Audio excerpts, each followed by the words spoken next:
Eh bien bonjour tout le monde, ici Flomax78. Aujourd'hui on sort un peu du contexte habituel qui est des Mac ou des iPhones. Aujourd'hui je vais vous faire un tutoriel sur les véhicules en fait. Je vais vous montrer comment effacer les codes erreurs en fait sur... Donc je vais vous montrer. Voilà. Vous voyez ce petit moteur orange là. Aujourd'hui je vais vous montrer comment effacer ces codes erreurs là. Donc pour pouvoir effectuer cette manip il vous faudra une interface OBD. Donc là c'est le LM327 Bluetooth.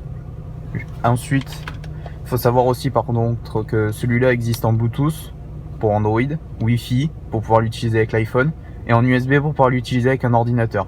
Celui-là aussi fonctionne très bien avec un ordinateur, mais il faut qu'il ait une connectivité Bluetooth, donc genre un MacBook ou quoi que ce soit. Ensuite il vous faudra une tablette ou un autre logiciel. Moi j'utilise une tablette sous Android, donc c'est la Shui V8 Plus Super que j'ai acheté sur Banggood pour 89 €. Je vous ferai une petite vidéo de démonstration.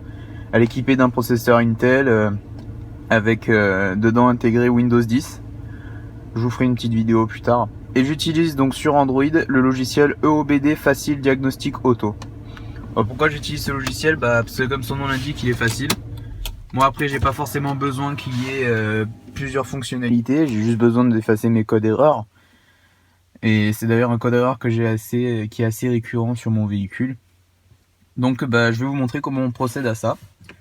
Tout d'abord il va falloir trouver la prise OBD sur votre véhicule. Donc moi c'est un véhicule, c'est une Chrysler 300C, un véhicule américain. Et la prise en fait se situe, voilà, je sais pas si on va la voir. Et là, non, on la voit pas. Alors moi, ça se situe au niveau du pédalier. En fait là, ici, j'ai la prise. Donc j'ai un cache dessus que j'enlève. Je prends mon lecteur OBD. Donc moi je le tourne parce que ma prise est dans ce sens-là. Faut pas forcer. Hein. Ça rentre tout seul. Voilà. Là il est branché.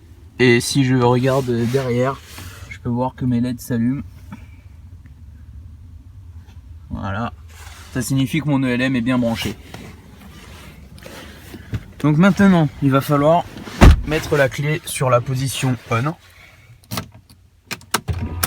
Voilà. Donc là, la voiture fait un check-up, les voyants s'éteignent. Il me reste que le voyant du moteur allumé, comme quoi mon moteur n'est pas allumé. Donc sur le logiciel OBD Facile, je clique sur connexion. Donc lui me demande quel type de connexion, donc vous voyez Android prend en charge toutes les connexions. Donc moi c'est un Bluetooth, je sélectionne Bluetooth. Je l'ai déjà connecté donc je sélectionne le OBD2. Voilà, connexion à OBD2 en cours. Optimisation, donc il me demande de rentrer la marque de mon véhicule. Donc moi c'est une Chrysler. Qui est en train de se connecter au véhicule.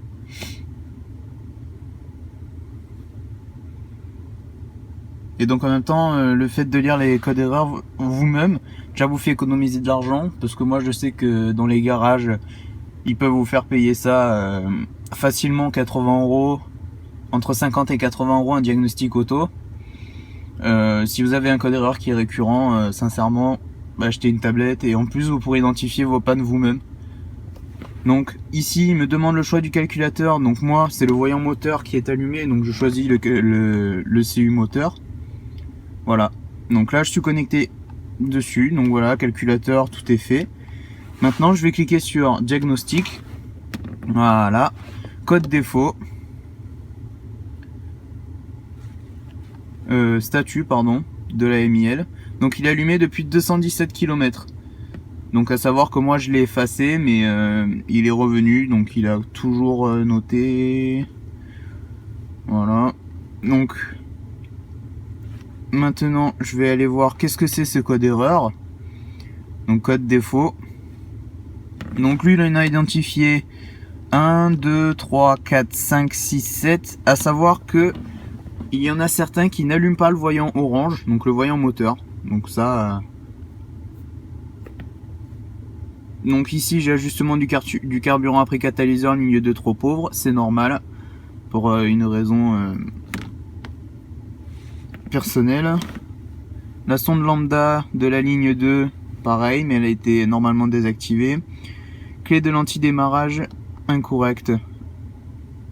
Donc ça en fait, je vais vous expliquer pourquoi. Il se passe que je suis tombé en panne de batterie sur, comme elle est restée longtemps sans rouler. Et du coup, quand j'ai mis la clé, elle a pas démarré parce qu'il n'y avait plus du tout assez d'électricité dans le véhicule pour ne serait-ce faire allumer la lumière du compteur. Donc j'ai ces codes qui sont confirmés et donc normalement, si je ne me trompe pas, effacement, voilà. Donc là il me dit que attention, si je l'efface ça va effacer les codes erreurs et tout. Je fais OK. Voilà, veuillez patienter, lecture en cours. Effacement défaut réussi. Hop. Je retire ma clé. J'ouvre la porte pour couper l'électricité sur les compteurs dans le véhicule. Voilà. Je mets ma clé, je démarre. Et voilà, mon code erreur est parti. Donc ensuite, si je me reconnecte après avec le logiciel EOBD facile sur mon interface, donc ça veut dire que je suis déjà connecté, je refais un diagnostic, statut, voilà, éteint depuis 0 km, le voyant n'apparaît plus. Sur mes sondes d'oxygène, je peux voir, je vous montrerai après tout ça, c'est un petit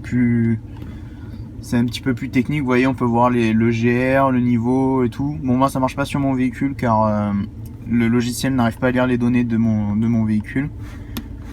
Donc surtout, quelque chose à ne pas faire quand votre moteur est en marche, ne cliquez pas sur effacement. Il faut vraiment que le véhicule soit sur la position on, mais pas allumé. Sinon, vous pouvez peut-être créer des dommages sur votre calculateur. Savoir qu'un dommage sur un calculateur, c'est un rachat de calculateur immédiat, votre véhicule ne roulera plus et ne démarrera plus. Ensuite, on a les mesures, hein, vous voyez, on peut afficher un tableau. Donc le tableau de toutes les valeurs du véhicule, si ça nous pète. Hein. Voilà, régime moteur. Si j'accélère.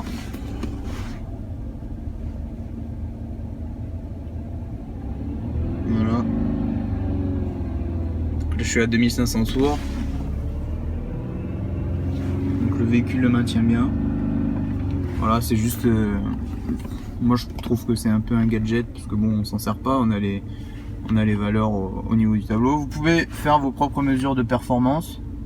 Voilà, ça vous permet de faire un 0 à 100 et clique sur OK. Et lui-même sait du coup, comme il est connecté, jusqu'à quelle vitesse il arrivera à 100, pendant combien de distance.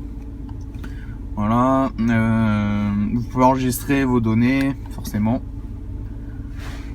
Et c'est à peu près tout ce qu'on peut faire avec ce logiciel. Donc je vais quand même vous montrer Dash Command, à savoir que moi j'ai la version gratuite. Voilà, version d'évaluation. Allez, connecte-toi.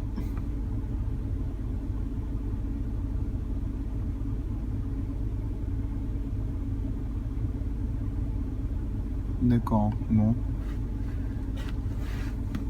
Ah, c'est sûrement parce que EOBD est connecté dessus, peut-être. Si je réessaye maintenant. Voilà, connecté. Voilà, donc en fait avec Dash Command on a la même chose, hein. Sincèrement, voilà, on a un speed RPM, donc la vitesse, sauf que lui en fait il n'arrive pas à se connecter du tout sur la voiture. Pourtant il fonctionnait. Voilà, donc là je crois qu'il est connecté. Voilà.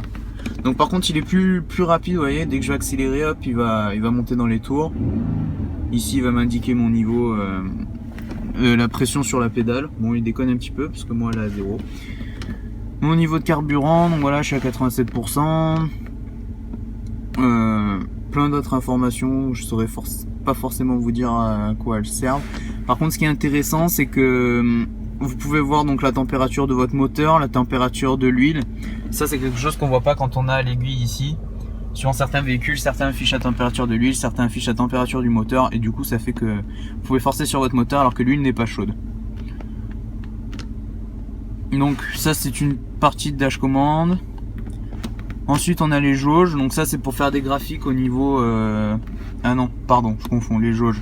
Ouais, donc ici c'est... je sais pas trop si c'est réel, moi je pense pas parce que Voilà, c'est quand on accélère en fait, ça fait monter le horsepower, donc le nombre de chevaux. Je trouve ça assez étrange comme ça fonctionne.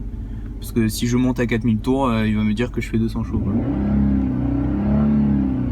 Ouais, ça marche pas très bien. Ici, donc toujours la température. Ici, le graphique, ce que je vous disais, le graphique des tours moteurs, de la température, des sondes pas de température, des sondes d'oxygène qui sont présentes dans les pots catalytiques. Voilà, on retombe encore sur les tours par minute. Voilà. Ici, on nous affiche le couple. Pareil, encore une fois, je sais pas si c'est réellement fiable, hein. Voilà, les horsepower, comme je vous disais, vous voyez, tout à l'heure j'ai accéléré à l'arrêt, il m'affiche 600, donc c'est un peu n'importe quoi, je pense. La température du moteur, on retrouve globalement ces informations, mais disons que c'est pour ceux qui n'ont pas de poste, s'ils intègrent une tablette à leur console centrale, ça pourrait le faire. Voilà pour une petite présentation donc de dash commande et de OBD facile. En même temps, vous avez vu comment effacer vos défauts et à l'aide de quel appareil. Donc avec OBD aussi, hein, on peut lire les codes erreurs. Voilà. Donc c'est à peu près tout pour aujourd'hui. Je vous invite à aller voir mes autres vidéos. Et je voulais aussi m'excuser pour l'absence en ce moment, mais entre temps, il y a eu des choses qui ont fait que c'est pas forcément évident de trouver un sujet de vidéo ni de faire des vidéos. Puis je suis quand même content parce que malgré le fait que je ne sois pas très actif en ce moment, vous avez quand même été nombreux à continuer à regarder mes vidéos et ça m'a fait plaisir. Voilà, donc je vais essayer de faire plus de vidéos, mais encore une fois c'est pas facile sachant que je n'ai pas beaucoup de temps libre. Voilà. Allez, salut!